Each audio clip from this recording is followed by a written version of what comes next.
Todo bien, vos Agustín, ¿cómo andás? Bien, bien, todo tranquilo. Bueno, vos sos traductor muy conocido en Argentina, empezaste como redactor en La Láser antes de empezar a traducir en mangas. ¿Cómo fue el cambio? ¿Cómo fue ese contexto que fue hace bastante tiempo? Contame un poco de eso. Sí, fue bastante tiempo, creo que fue 1998, 97, si mal no recuerdo. Yo había empezado a trabajar en Ibrea, en La Láser. Ibrea en ese momento era La Láser y algunas otras publicaciones de cómics de Top Cow, una editorial americana que hacía Witchblade y ese tipo de cómics.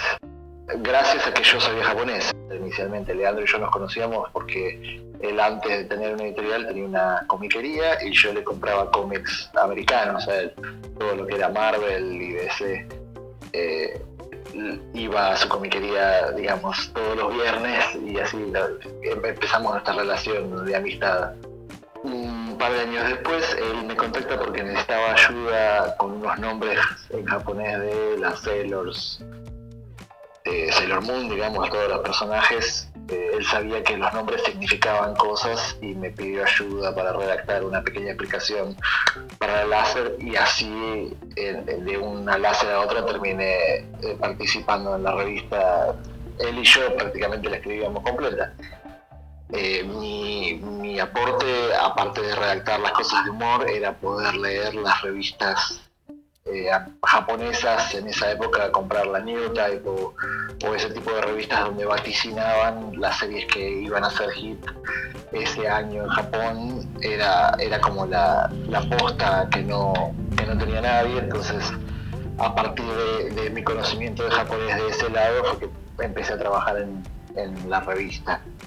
Y un par de años después salió, pues siempre estaba dando vueltas la idea de hacer un proyecto donde se publicara finalmente un manga en Argentina, porque históricamente tanto él como yo, o toda la gente que conocíamos, solo los que queríamos manga, solo lo podíamos comprar en español o en inglés si existía una edición extranjera. En el caso de Leandro, él seguía muchas series en italiano. Y finalmente, bueno, salió la idea de poder avanzar con algo, y la prueba fue con Ranma. Inicialmente el Leandro lo traducía él mismo del italiano al castellano y me pedía a mí que lo corrigiera del japonés. Eso fue así por los primeros 2 o 3 números, cuando ya fue muy claro que los italianos estaban metiendo mucha zaraza y que la traducción de su traducción tenía demasiados errores y mi corrección era muy extensiva. Directamente fue como, bueno, hacelo vos solo directamente, y así se largó la carrera de traductor, con la que viví toda la vida, realmente aprendiendo a la marcha. Sé que estudiaste cine y TV en la UBA y que eso lo volcaste a lo que fue la traducción del manga, pero en lo que es japonés y traducción, idioma, ¿estudiaste algo más de eso? Yo japonés empecé a estudiar en secundaria. Ya nos interesaba desde el vamos, en ponerle, cuando se dijera el tercer año de secundaria en 1993, estaba muy interesado en lo que era Japón. La cultura japonesa fue histórico en mi vida, y el hecho de empezar a tener contacto con mangas, llegar a conseguir un manga original de Dragon Ball, fue como una ventana que se abría. Inicialmente me dediqué a descifrar el hiragana. El hiragana es como el silabario con el que ellos escriben, como si fuera romper un código. O sea, yo sabía que Goku se escribía Goku y que había 2 signos en el Goku, así que el primero tenía que ser Go, el segundo tenía que ser Q. Y llegué a un punto donde podía leer y escribir en japonés, pero no sabía japonés. O sea, solo sabía los símbolos. Entonces, finalmente me decidí a dar el paso y buscar un instituto que enseñara japonés en Buenos Aires, que para la época era bastante complicado porque ni siquiera había internet, así que no, era más complejo enterarse de esas cosas. Terminé yendo a la embajada, que tenían como una lista de lugares donde había cursos de japonés, y durante cuarto y quinto año de secundaria estudié japonés. Después de ahí seguí estudiando un par de años, pero ya tenía tanto trabajo entre Ivrea y la universidad que no seguí estudiando el idioma directamente. Fue por uso tradicional del trabajo que seguí aprendiendo, digamos. ¿Seguís liderando la agencia de traducción F3? F3 en realidad surgió como un proyecto editorial más que de traducción. Yo durante mi época en Ivrea, empecé traduciendo primero Rama, después de medio tomo de Rama por mes pasamos a 4 medios tomos, después de 4 medios tomos pasamos a 4 tomos completos, y así fue creciendo mi caudal de trabajo. Yo seguía encargándome de todo lo que producía Ivrea durante muchos años, y entonces empecé a traer gente que estudiara japonés para empezar a enseñarles el oficio, digamos, y creé un grupo que era Agustín Gausán Traducciones, no nada más complejo que eso. F3 lo agregué cuando establecí una empresa que también creaba, incluía retoques de onomatopeyas, diseño, pero eso ya fue cuando me fui de Ivrea, cuando me peleé con Leandro, digamos. Claro, sí. A partir de que mi grupo de traductores empezó a crecer, después Ivrea empezó a traer más traductores también, obviamente, al círculo, y empecé a tener como espacio libre para trabajar con otras editoriales. Entonces tenía gente conocida que tenía la misma, digamos, estructura armada de empresa, pero en España, donde el mercado es mucho más grande porque hay múltiples editoriales, entonces el caudal de trabajo es mucho mayor, y a través de ellos hice varios mangas también para otras editoriales españolas, Eureka Seven, Sakura Taisen, Vampire Knight, ese tipo de cosas.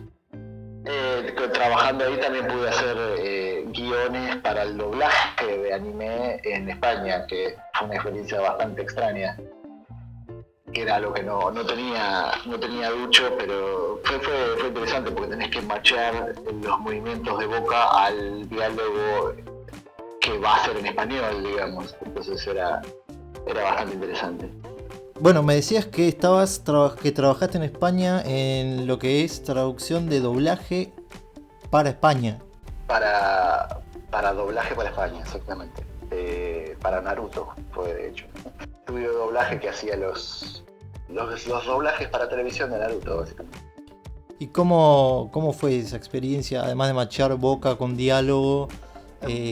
¿Cómo te llamaron? ¿Cómo sentiste que lo aceptó el público? Si estuvo bien, si hubo una buena recepción.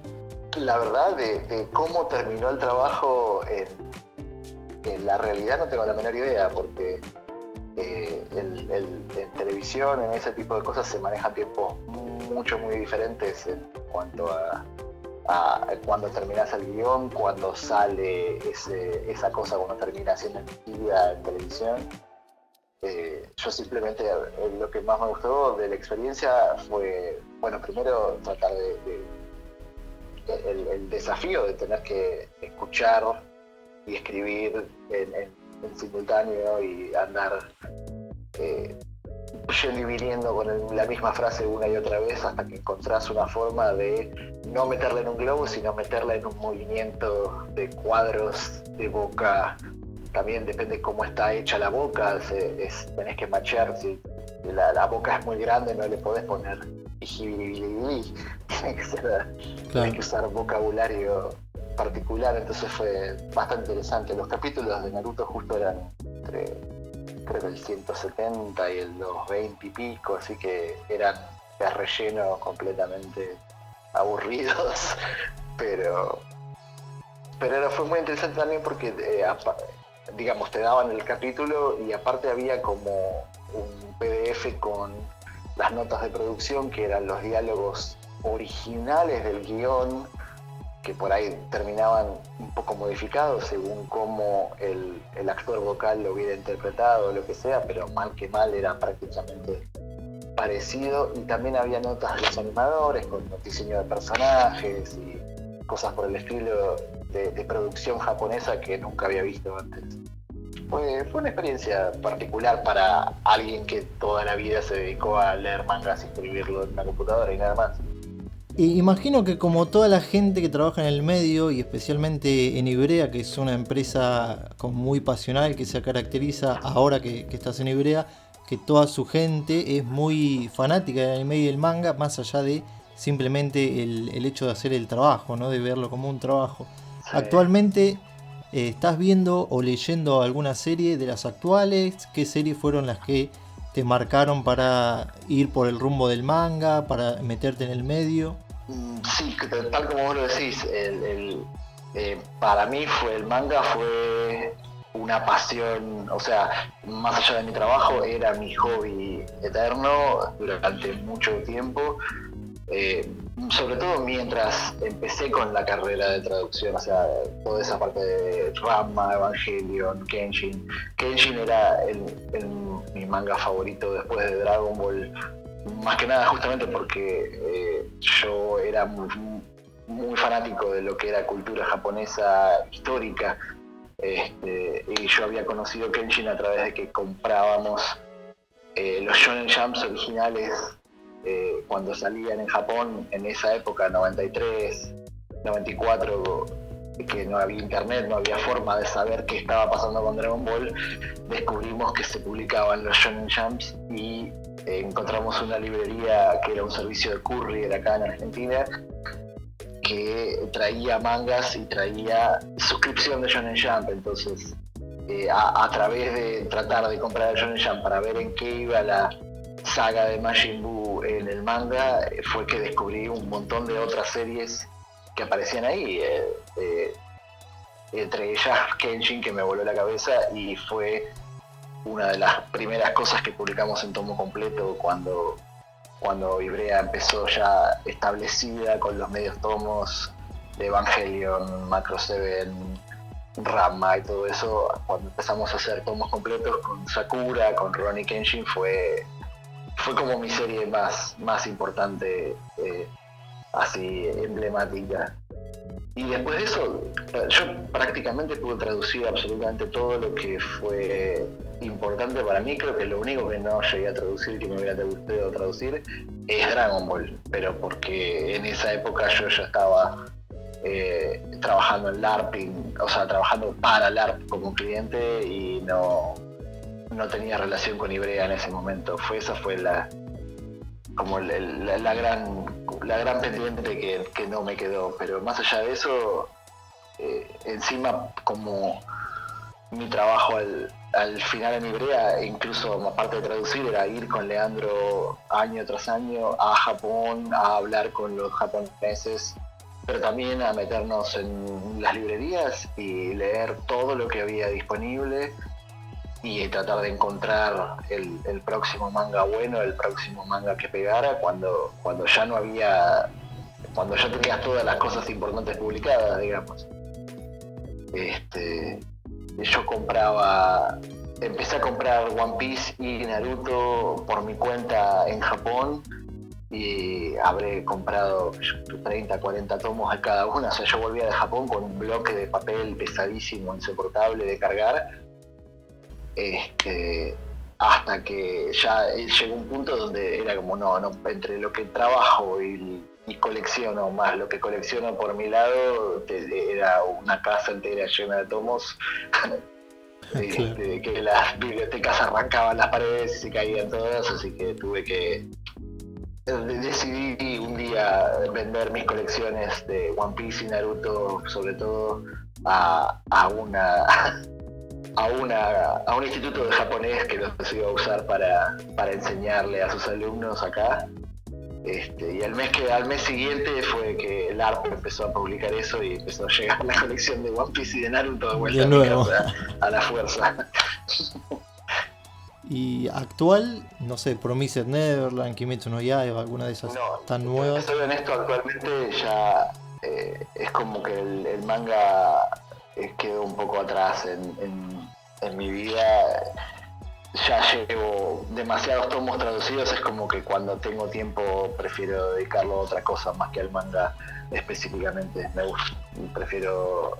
empecé a hacer carpintería por mi lado, pero como cosas que ya no me hagan forzar la vista ni siquiera, porque Claro. es como estar todo el tiempo con lo mismo, sino... Bueno, los nuevos lectores, la mayoría como yo, que empecé a leer hace relativamente poco manga comprado, te conocimos con LARP, justamente con Naruto y One Piece, que justamente era lo que hablábamos recién. Pero como me contabas, trabajaste en Ranma, que era el primer manga de Ibrea, Kenshin, Slandan, un montón hiciste. Sí, la primera tanda de... O sea, empezamos con Ranma, el primer manga acá en Argentina, pero a partir de ahí, a medida que Ibrea sumaba títulos, yo también me sentía más cómodo en la traducción. Iba aprendiendo el oficio, iba aprendiendo a hacerlo cada vez más rápido, entonces llegó un punto donde hacía todo lo que se publicaba en Argentina y en España. Antes de irme de Ibrea, originalmente, digamos, la pelea que tuve hace ya varias par de décadas, había hecho alrededor de 400 tomos de manga prácticamente para Ibrea. Y eso eran traducciones en muchos casos dobles, porque por el Slamdunk son 31 tomos, pero eran dos traducciones, una para Argentina y una para España. La misma traducción, pero con inflexiones diferentes y ese tipo de cosas. ¿Se hacía en neutro la traducción de Slandan, por ejemplo? No. Yo la traducía primero al castellano argentino y después hacía una reversión en español. O sea, volví a traducir todo de vuelta al español de típico España. de España, con ayuda de españoles nativos para lo que era vocabulario específico que por ahí yo no tuviera a mano. Y ahora en la vuelta sé que comenzaste con Zelda, en el regreso a Ibrea. ¿Hay algo más de lo que estés trabajando actualmente? Claro, yo después de ahí después de ahí terminé trabajando solo para España. Después de ahí entró LARP como cliente, pero entre LARP y Ibrea empecé a trabajar con Omni también. Sí, ya te voy a preguntar eso. Yo hice un par de números de Attack on... todos los spin-offs de Attack on Titan y Soul Eater. Y una vez que yo vi que la gente del ARP y la gente de Omni estaban cómodos con alguien que trabajaba para más de una editorial, lo cual era extraño, digamos, para la época, sos traductor de uno o de otro. Javier Heredia, que es el gerente general, jefe de producción de Ibrea, es amigo mío de toda la vida de secundaria, es con el que compraba los mangas de Dragon Ball originalmente y todo. Trató de volver a establecer el vínculo con Ibrea y bueno, justamente con Zelda, que era algo que yo no me quería perder de traducir, finalmente volví a tomar a Ibrea como cliente. Así que con esta segunda parte fueron los tomos especiales de Ibrea y justamente al poco tiempo LARP pierde las licencias de lo que estaban haciendo y otra vez vuelve a caer One Piece en mis manos, digamos, habiendo hecho ya 40 y pico de tomos, 47 tomos creo que hice para Ibrea, para LARP. Sí. Para LARP hice 47 tomos, 47 tomos fueron de Naruto, 42 tomos de One Piece y Ibrea me dice, bueno, vamos a arrancar, y arranca desde el 42 y desde el 1, 2 tomos por mes también, retraduciendo todo desde cero, porque Ibrea tiene un set completa, o bastante diferente de políticas de traducción en ese sentido. Y te quedan hasta el 100 tranqui de One Piece todavía. Sí, tengo tiempo de sobra. Estoy terminando el 60 justamente, así que me quedan 40 tomos más todavía. Y cuando hacías traducciones, en el caso de Despejado, para España y para Argentina al mismo tiempo, ¿todas eran así hasta la última época? ¿Era hacer traducción doble con ayuda de españoles? ¿O en algún momento tuviste que traducir en neutro y dejar que lo adapten en España como se hace, como hacen algunos traductores. No. Yo pude adaptar bastante bien al español de España, digamos. Así que en mi caso sí, a traducciones en español argentino, en español por ahí. Tuve un montón de otras obras que salieron solamente en español de España. Y el tema es que mientras no hubiera así como que palabras demasiado coloquiales o jerga muy específica, no, ni siquiera necesitaba ayuda, digamos, me las arreglaba bastante bien. Así que hice un montón de obras que fueron exclusivamente para España. Creo que Vagabond originalmente salió solamente para España, después empezó a salir acá. No sé si Sí, acá sale entró por importe. o lo Wow. traían directamente por importación.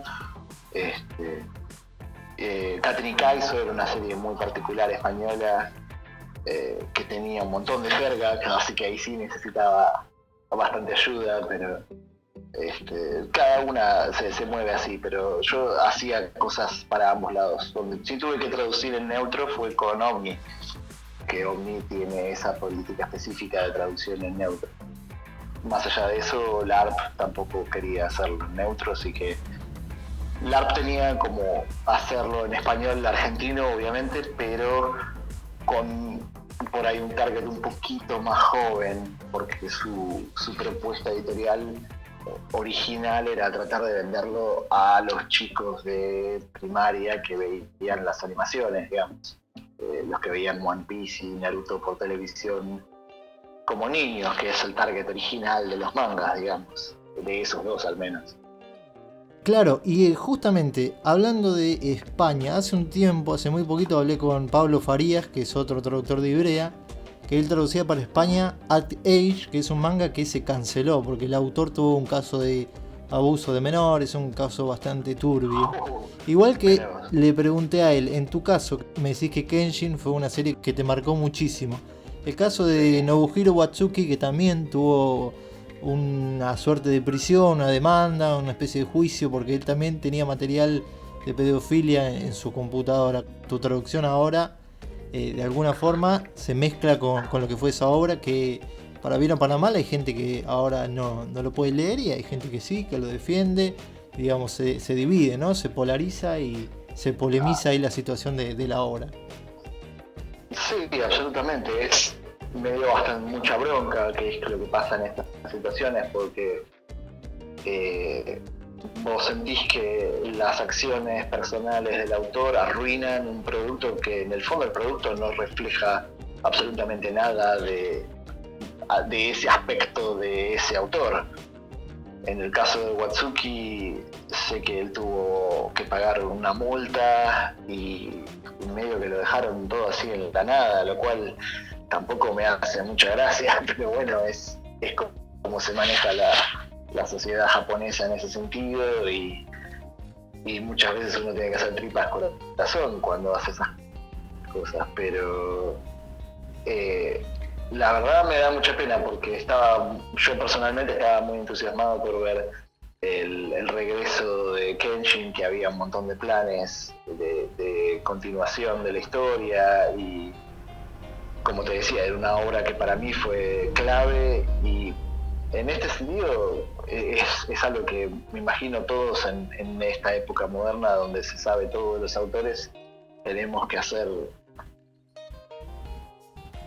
inventario moral yo no puedo quitar, es lo mismo que pasa con Harry Potter ahora y los comentarios de J.K. Rowling.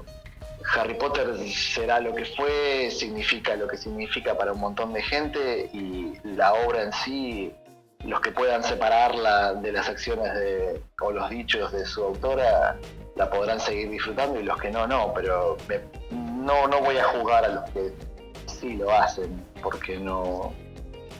Mientras la obra no lo refleje, me parece que todavía la gente que tiene conexión emocional con un producto está en todo su derecho de tratar de mantenerla. Y en caso de que salga una reedición, ¿no tendrías problema en revisar la traducción, rehacerla? Honestamente no lo sé. Supongo que como profesional lo puedo hacer aparte porque como soy, me ha tocado traducir 1000 cosas diferentes que, o sea, he hecho cosas que aborrezco literalmente. Digamos, no siempre uno aborrezco en el sentido de que, no sé, Chocomimi o Mirmo de Pon no son mangas que uno dice, qué bueno, tengo ganas de leer Mirmo de Pon, pero cuando sos un traductor profesional, haces lo que te toca hacer y se acabó. Si pudiera elegir, no sé, creo que me lo plantearía un poco más. Pero no, honestamente no sé si Ibrea lo haría. O sea, hoy por hoy es meterse en un campo minado, tratar de publicar una obra de Watsuki. Me gustaría ver qué hace él para enmendar públicamente sus dichos y sus hechos y tratar de ver qué pasa después. Pero honestamente, hasta que alguien venga y te diga, mira, tengo este proyecto, vamos a publicar esto, te lo vamos a dar a vos, no sé qué posición tomaría al final.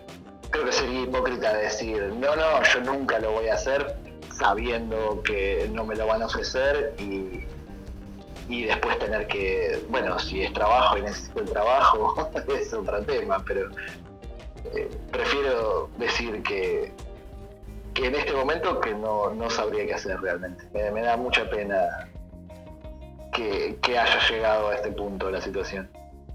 Perfecto, y en el caso de la creación de las aclaraciones, que fue un elemento clave, no solo en tu carrera de traducción, sino en la carrera de Ibrea, y que de hecho a mí me tocó leerlas por primera vez hace poquito que compré la nueva edición de Evangelion, nueva ya entre comillas, la deluxe. Claro. ¿Seguís aplicando, utilizando esta herramienta? ¿Lo seguís reproduciendo en algunos nuevos mangas que estás traduciendo? Porque por ahí veo en otros mangas de Ibrea que están las aclaraciones, pero no en como en un diccionario atrás, sino que está la anotación chiquita abajo. En realidad es un doble juego. Las aclaraciones de la traducción fue lo que yo sentí que fue mi aporte más importante al oficio de traducción específico de manga y a la identidad de Ibrea como empresa que publica mangas.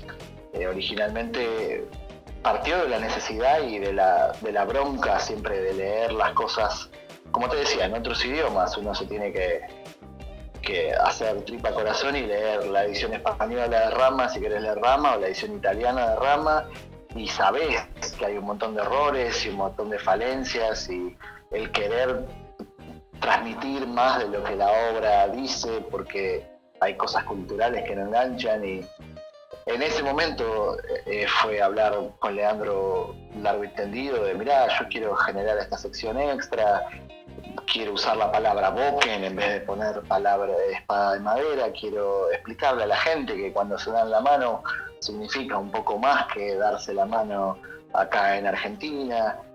Y parecía como un experimento. En esa época todo era un experimento. Publicar Rama era un experimento. Traducir en español argentino era un experimento. Y la verdad que la gente se enganchó mucho con las aclaraciones, y las aclaraciones funcionaron muy bien en ese momento. Después se convirtieron en algo que había que poner sí o sí en los mangas, cuando por ahí no lo necesitaban.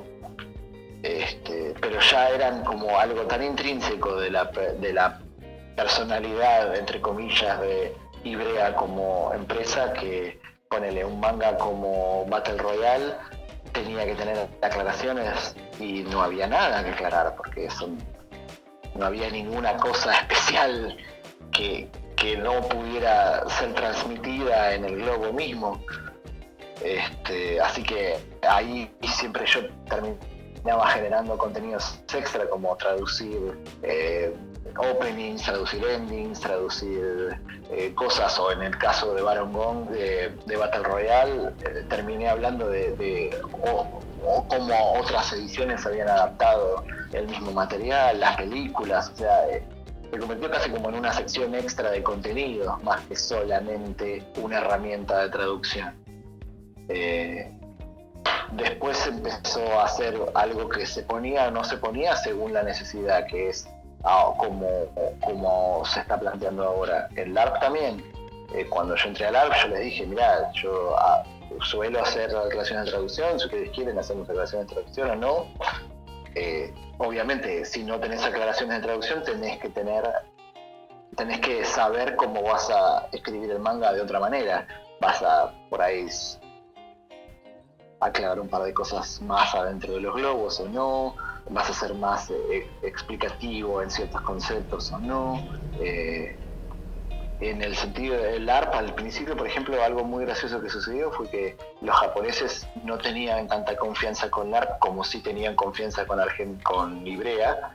Entonces, todas las aclaraciones que yo hacía para Naruto, One Piece, Monster, Death Note, etcétera, tenían que ser traducidas al japonés para que los españoles las verificaran antes de que las publicáramos en castellano. Entonces terminó siendo una cosa súper complicada para los tiempos de traducción y los tiempos de publicación. Claro, sí. Entonces recuerdo que ya al final yo hacía una sección de aclaraciones en la web para que la gente que quisiera saber un poco más de tal o cual tomo de One Piece lo fuera a chequear en la web del ARP, pero eso también implicaba de que no podés dejar cosas sin explicar dentro del propio manga, porque asumís que hay mucha gente que no va a querer entrar a la web. El punto es que el manga se tenga que leer de principio a fin sin mayores complicaciones. ¿Qué es lo que hago hoy en día?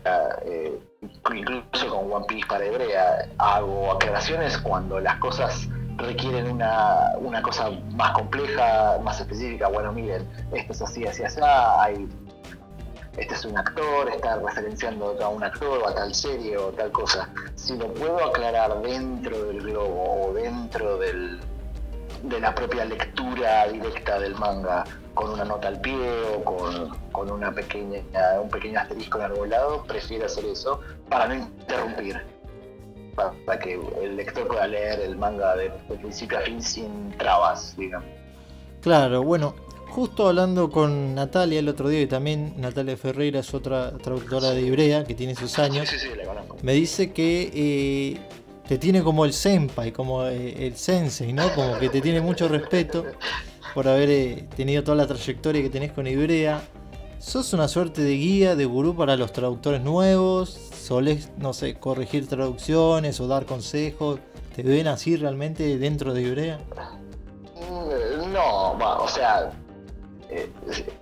digamos, Natalia, yo sé que ella aprecia mucho el trabajo que yo hice y yo sé que hay una generación entera de gente que se crió a esta altura, ya se criaron leyendo mangas en castellano con traducciones. Entonces, si te gusta traducir, vas a leer quién traduce y quién hace, y hay un respeto por la historia que uno tiene en el medio, pero yo los veo como iguales a los traductores ahora, digamos. Yo tendré más historia, más antigüedad, pero los respeto como tal. No me gustaría ponerme a corregirle una traducción a otra persona porque es algo muy personal, salvo que esa otra persona te contacte y te diga, mira, necesito que me des una mano con esto o aquello, pero no.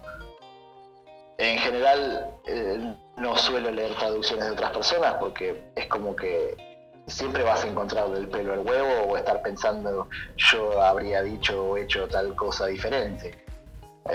Me gusta más directamente apreciar la obra en sí mismo y punto. A Natalia yo sé que ella trabaja muy bien y recuerdo que ella continuó Rama en mi ausencia, así que le tengo mucho aprecio y afecto, la respeto mucho como profesional. No me considero mejor que nadie, solamente con más experiencia por ahí, no mucho más. Más tomos en el cajón, nada más. Claro. Y en el caso de Soul Eater, viste que ahora se armó la polémica porque Omni decidió dividirlo o terminarlo en tomos dobles, porque para terminarlo más rápido. ¿Por qué pensás que Soul Eater no funcionó? ¿Que llegó tarde? ¿Fue la mala periodicidad? ¿Fue el público que no lo supo apreciar? ¿Qué pensás de la obra como traductor? Fue raro, es la primera vez que a mí me toca empezar una traducción que ya arrancó otra persona. Digamos, yo arranqué Soul Eater en el tomo 2 o 3, creo, en el 3.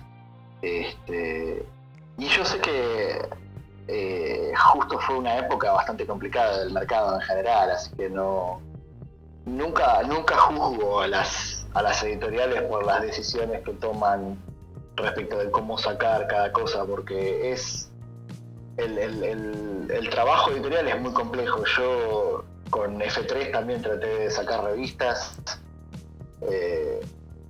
en 3 momentos, o sea, saqué tres revistas diferentes, y el trabajo editorial que requiere pelearse con las imprentas, que los lectores de acá y los lectores de allá, que la distribución en el resto del país, que hay que mandar a segunda vuelta, que te están cagando plata de acá, de ahí, es un laburo muy, muy complejo que yo personalmente odio, que me di cuenta que no me funciona querer hacer todo. Por eso respeto mucho a mis clientes, digamos, que son las editoriales, y las decisiones que toman, yo sé que las toman porque todo es en función de poder publicar la obra. Nadie va a tratar de hacer plata, como lo mismo con los aumentos. Cada vez que me ha tocado ver aumentos en todas las editoriales, y siempre la gente se queja como si fuera una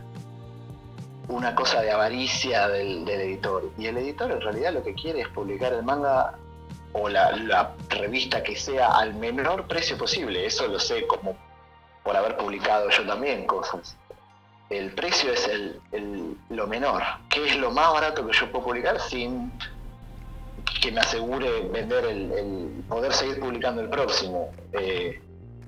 Si ellos decidieron sacarlo en tomos dobles es porque no vieron otra forma de asegurar la publicación, así que todas las decisiones que tomen Ivrea, el ARP ya no toma decisiones, OVNI o cualquiera para publicar algo de alguna manera u otra, yo aplaudo el hecho de que salga. No me voy a quejar de están usando tal o cual cosa, no le están poniendo sobrecubiertas, o sí le están poniendo sobrecubiertas.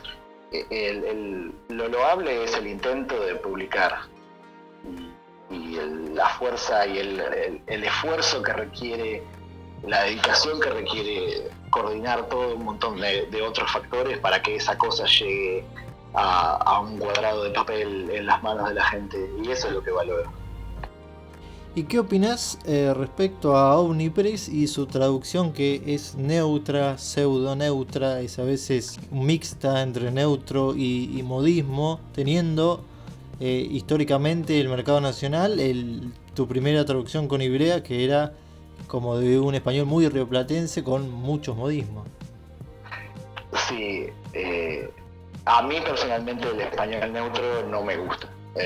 Personalmente como lector, digamos, como de vuelta te digo, como edición editorial, como decisión editorial, la puedo respetar y trabajar en acorde, como me tocó hacer con Soul Eater, Attack on Titan. Hice un tomo de Akira también, una parte porque hubo un problema con el traductor. A mí personalmente no me gusta, me parece que es un error el español neutro. Creo que entiendo que a mucha gente lo aprecie, pero siento que lo aprecian por costumbre de verlo en televisión. El español neutro no existe, no es un idioma. Es el común denominador de un montón de otros modismos, pero si vos estás haciendo un manga en Argentina para Argentina, lo haces en argentino. No hay mucha vuelta que darle. Yo sé que OVNI tomó la decisión de hacerlo en ese sentido porque para ellos el español neutro es el lenguaje arquetípico de los cómics y de la televisión y de todo lo demás. Entonces ellos querían mantener esa línea y lo respeto. No lo comparto, pero lo respeto. Cuando me tocó hacerlo a mí, obviamente traté de hacerlo neutro, pero hacerlo lo más local, aunque fuera neutro posible, digamos. No hablan de vos, pero hablan lo más natural que puede llegar a estar. Para mi gusto, eso, digamos. Si no, siento que se vuelven muy artificiales. Es como, iré a destruirte, amigo. Entonces, es un lenguaje de alguien que está tratando de hablarle a un montón de gente al mismo tiempo, no a un público específico.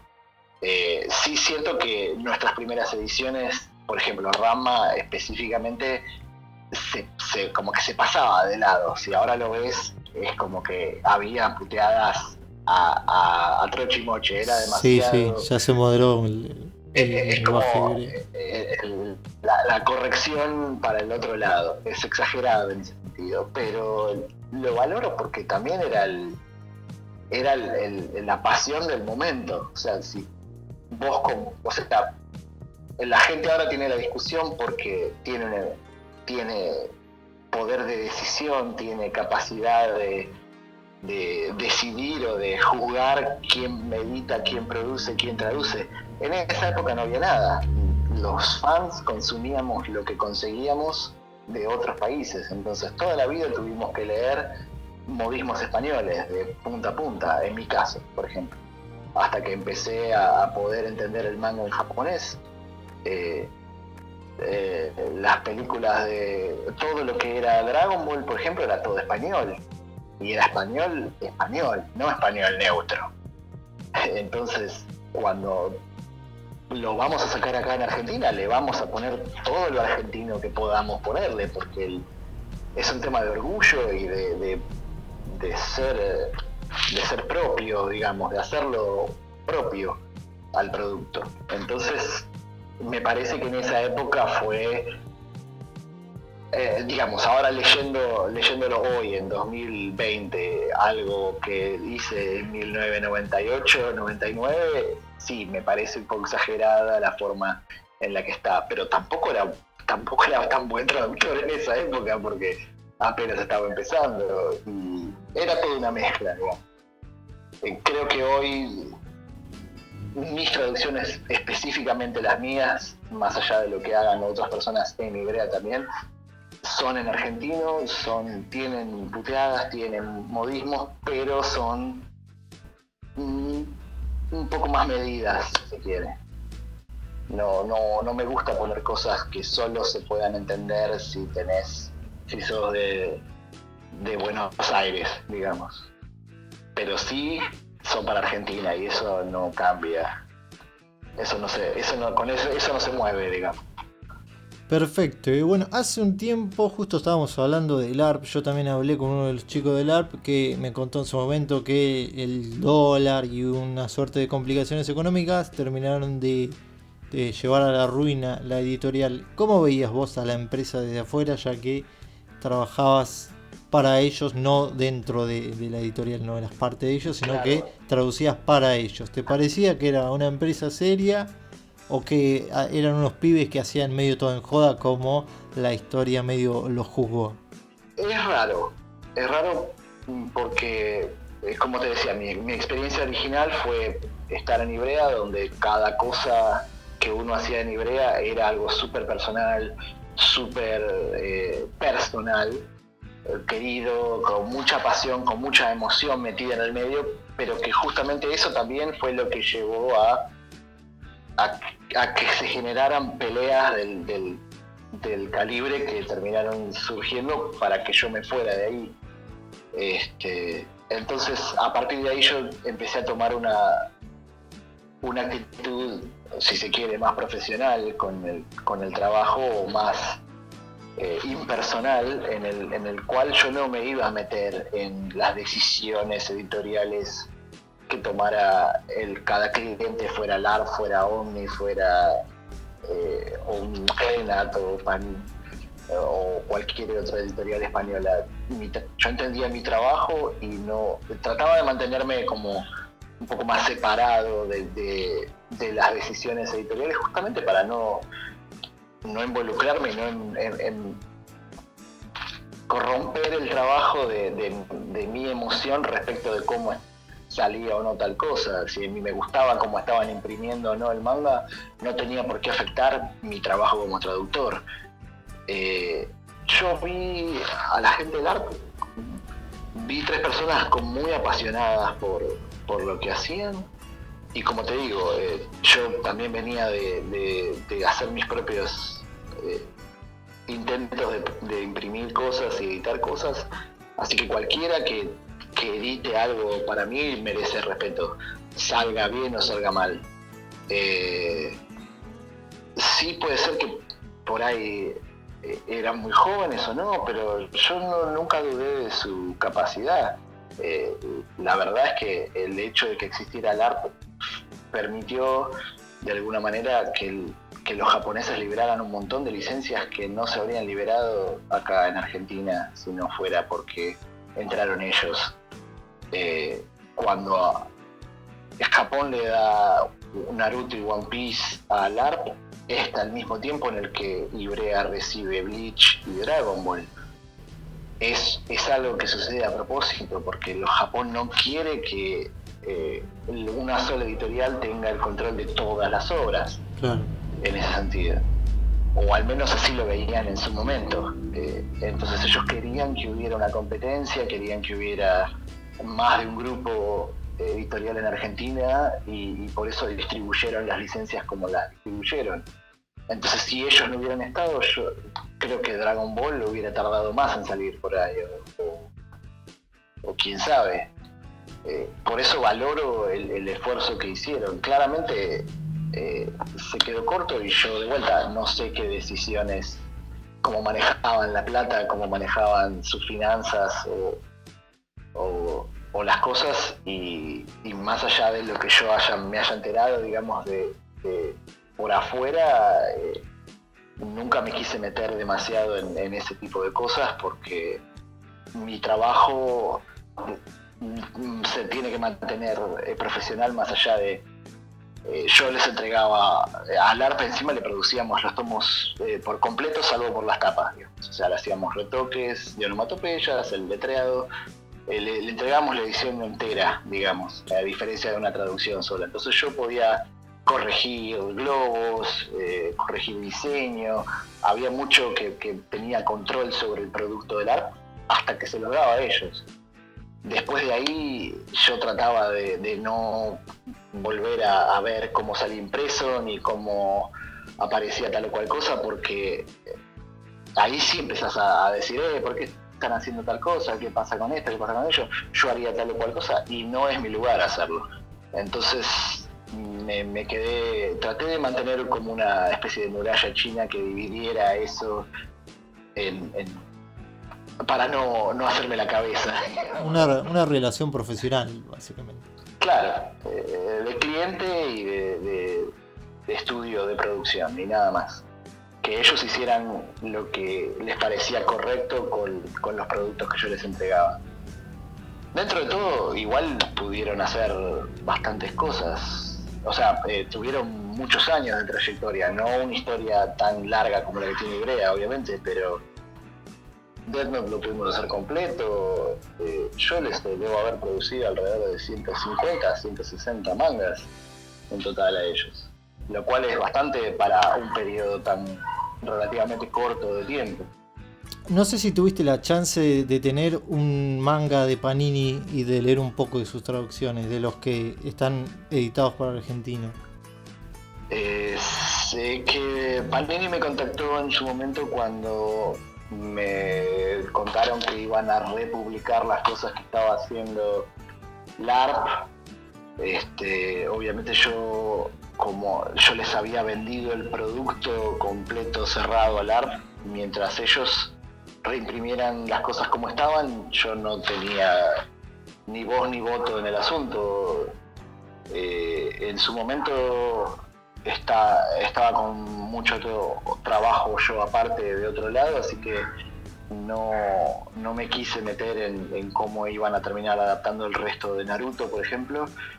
Les dije que me ofrecía a corregirles, a darles mis notas de cómo estaban traducidas las cosas, digamos, o sea, los parámetros de traducción, los nombres, etcétera, pero sé que fue medio un desastre lo que pasó después, combinando, o sea, cómo fue el salto entre lo que hice yo y cómo siguieron con las traducciones. Hay un montón de cosas que no empalman, pero No solo el salto, sino también lo anterior.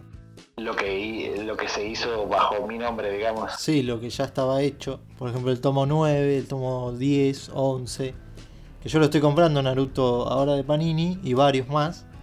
Está tu traducción, pero también se nota que cambiaron cosas, porque inclusive cambian la letra, la font, viste que está el globito de diálogo, bueno, cambia el diálogo y cambia la letra del diálogo, y a veces se nota que también ponen mexicanismos o que está, no sé bien qué hicieron, por eso te quería preguntar, porque realmente está todo mezclado y ahí llega un punto donde no se entiende, porque cambian las palabras, de tomo a tomo cambia el diccionario de palabras de Naruto.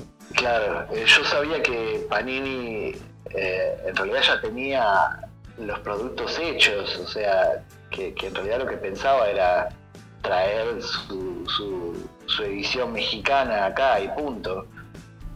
No sé qué arreglo hicieron con LARP para reimprimirlo de ellos o qué. Yo honestamente traté de abrirme de eso porque si no es hacerte mala sangre por algo que está completamente fuera de tu control, digamos.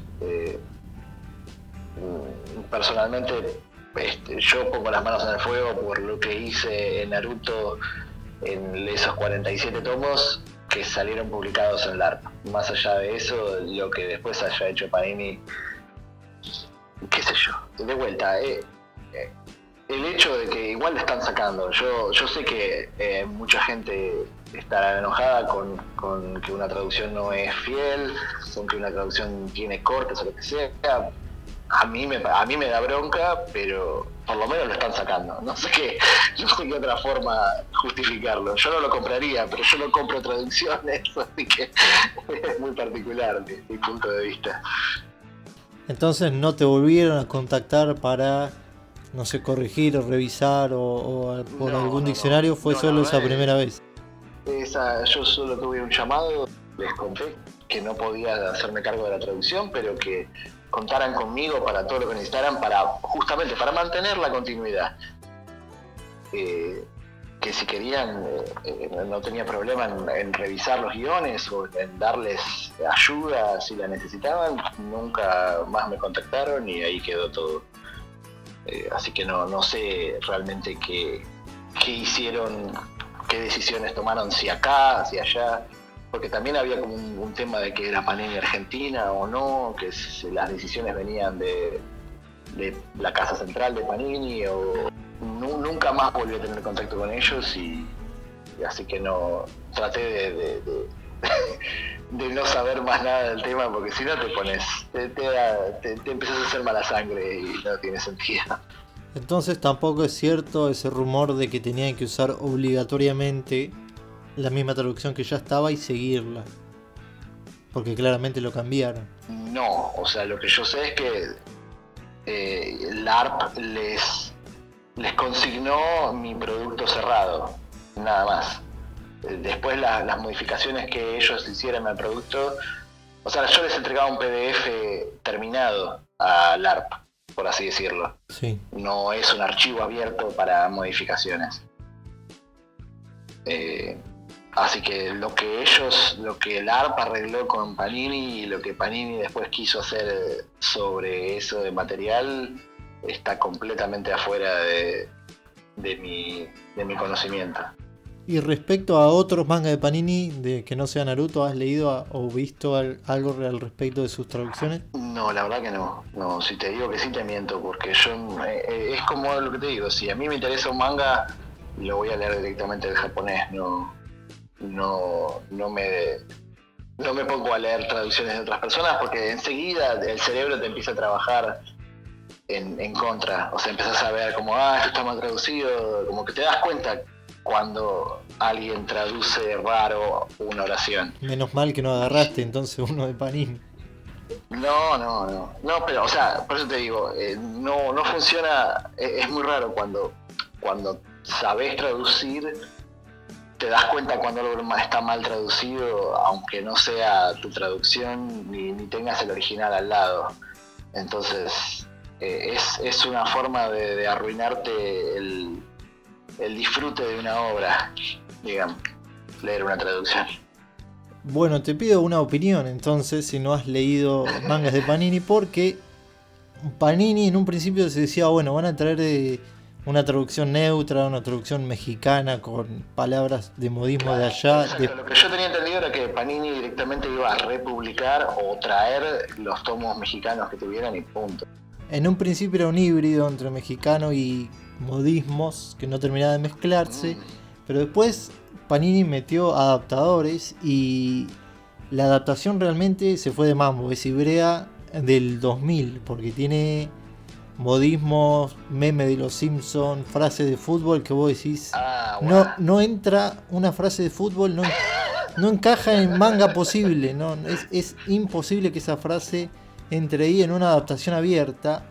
Y algo que hace Panini que no entiendo porque es mete frases populares, ¿viste? Y metió una frase muy desafortunada, que es esta frase que dijo, no la voy a decir, la frase que se hizo muy famosa que dijo Juan D'Artés, el actor, lo escuchaste, la polémica. Bueno, esa frase se volvió un símbolo de la lucha feminista y demás, contra el abuso y demás. Entonces es una frase que viene de una persona muy nefasta y que queda mal, ya no es divertido, no es un meme, ya no sobrepasa lo que es simplemente una mala traducción, no es un chiste, no es un chiste negro, queda mal y no sé por qué ni cómo está haciendo Panini esto, no sé qué opinas al respecto, por más que no lo hayas leído, de escuchar que hay mangas que se editan con este tipo de traducción. Sí, a mí los modismos nunca me parecieron correctos, justamente porque usar frases hechas siempre tiene el problema de que el tiempo pasa. O sea, vos estás haciendo un producto que va a papel y queda para... Bueno, cuando no, la Rama tiene más de 20 años ya. Entonces, pensar que esa traducción de Rama todavía sigue siendo leída hoy en día te da un poco de vergüenza a mí. Incluir frases así tan específicas para mí es un error. Te repito, por eso decía, yo estoy de acuerdo en traducir insultos, en traducir puteadas, en traducir expresiones que igualen, pero que siempre sean fieles al espíritu original de la obra. La única razón por la que yo incluiría una expresión de fútbol es si hay una expresión de fútbol en el manga. Si no, porque si no estás modificando la obra original, y eso para mí es lo peor que puedes hacer como traducción. No mantener el espíritu original de la obra. Si vos todo lo que haces es en esfuerzo de que la persona que lo leyó en japonés reciba lo mismo que la persona que lo leyó en castellano. Ese es el faro al que tenés que apuntar el barco siempre. Y en este sentido creo que incluir frases, modismos que después cambian de tono según quien los dice o como el zeitgeist de la época los adapta, es un grave error, porque todo cambia de significado. Entonces tenés que ser muy cuidadoso con las palabras que elegís.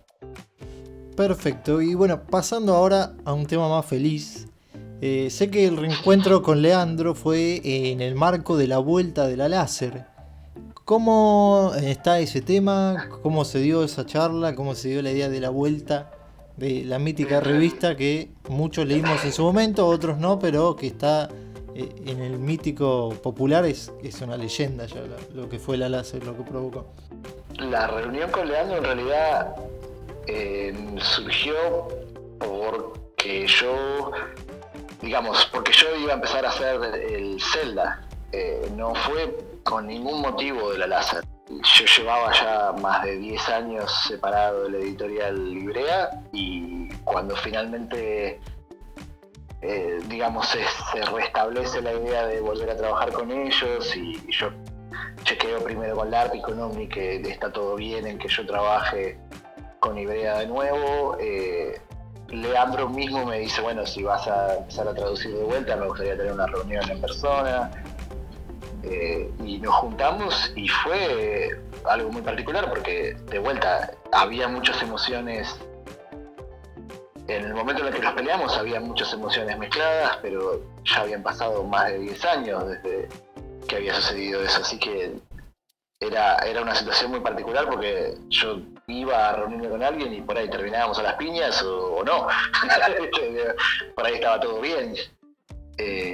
Y nos sentamos a hablar un poco de qué había pasado con las vidas de cada uno en este tiempo, y en el transcurso de una charla terminamos volviendo a crear la idea de que había que volver a tratar de resucitar a Láser, pero fue algo completamente fortuito. Partía de la pasión que ambos teníamos por el proyecto en su momento. Mi salida de la Láser fue bastante antes de que yo me fuera de Ibrea, pero fue el comienzo de mi separación emocional de Ibrea, si se quiere. Fue cuando sentí que ya no tenía ningún tipo de control editorial sobre la revista, y me sentía medio frustrado con el producto así como estaba dando vueltas, entonces me terminé abriendo de la revista y eso me dolió mucho, y creo que en parte esos sentimientos fueron también los que terminaron generando la pelea final en la que nos peleamos. Entonces, de repente volver a encontrarme con Leandro 10, 11 años después y vamos a hablar de qué había pasado y todo, y al final de esa charla ya estábamos diciendo, bueno, ¿qué hacemos? ¿Hacemos la casa de vuelta? Y también todo lo que conlleva eso, porque crear la Láser hoy en día otra vez es un proyecto bastante complicado, porque no puede ser el mismo bicho que era en su momento. Yo, por eso te digo, no estaba contento ni cómo estaba la Láser en mis últimos números, más allá de lo que fue después de que me fui de Ibrea, cómo siguió la revista, y había que crear un animal que fuera el mismo bicho pero diferente, y nos está costando bastante, pero es algo en lo que tenemos mucha pasión los dos, así que estoy muy entusiasmado de que la gente lo vea pronto, con suerte. Entonces es un hecho que vuelve, o sea, ya está confirmado, pero con sí, pandemia y todo eso.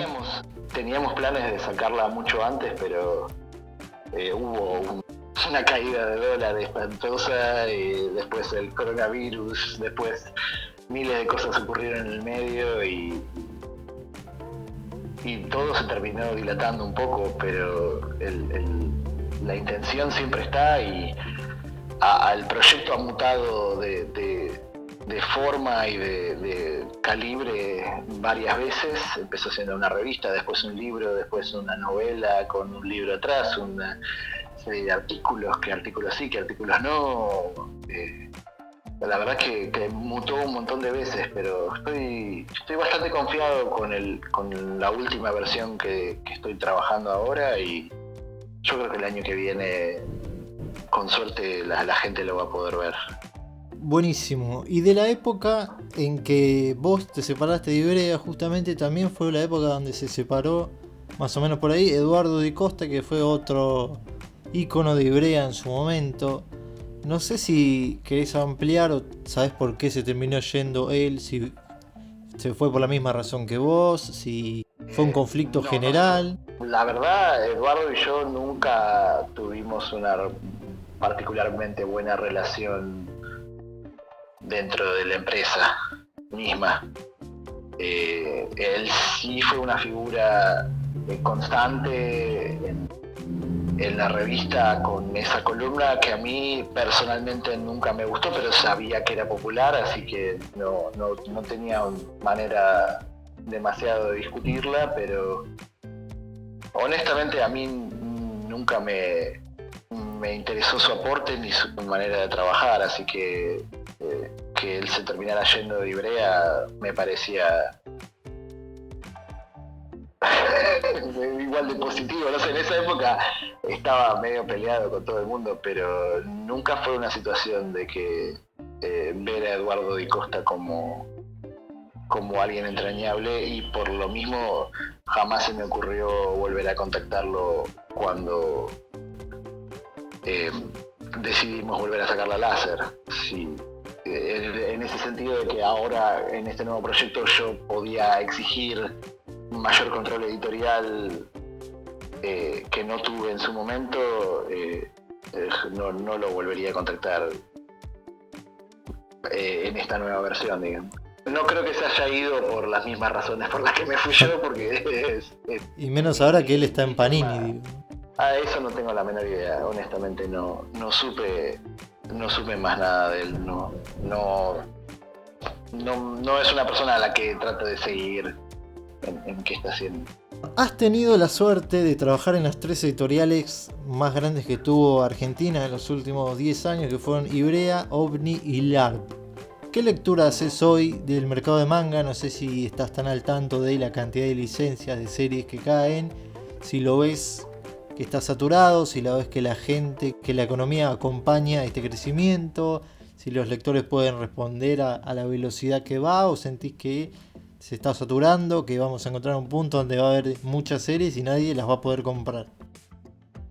Honestamente no lo sé, creo que es como te digo, el que la gente las pueda comprar o no siempre depende de la habilidad del editor de poder conseguir una serie, de adaptarla lo mejor posible y de encontrar la forma de comercializarla para que la gente la pueda consumir. Creo que el mercado ahora que existe en Argentina es fantástico, en el sentido en el que la cantidad de publicaciones que hay, no solo de Ivrea, sino de todas las otras editoriales que hay dando vueltas, me parece que es genial que haya tanto mercado dando vueltas. La competencia siempre ayuda. Si el mercado se satura o no, la realidad es que el mercado argentino no es muy grande en cuanto a consumo de mangas. Pero lo que no tiene en cantidad de gente lo tiene en pasión y dedicación de esa gente. Así que yo veo que siempre hay, o sea, la gente que lo sigue bien y consume y deriva mucho de su capital a comprar las obras que le gustan, así que eso siempre fuerza a las editoriales a generar el mejor tipo de producto que puedan al menor precio posible, y eso es siempre un beneficio para todos. Me gusta que haya un mercado grande donde hoy en día se publica prácticamente todo. La gente se puede poner a discutir si le gusta la traducción de tal o la traducción de cual. Mi perspectiva es como fanático es completamente diferente. En mi época no existía un mercado, no existía nada, todo era: tengo un amigo que tiene un tomo que en Camelot está el número 44 de la edición española, y la capacidad de consumo que hay ahora es fantástica. El nivel de calidad de los productos también es altísimo.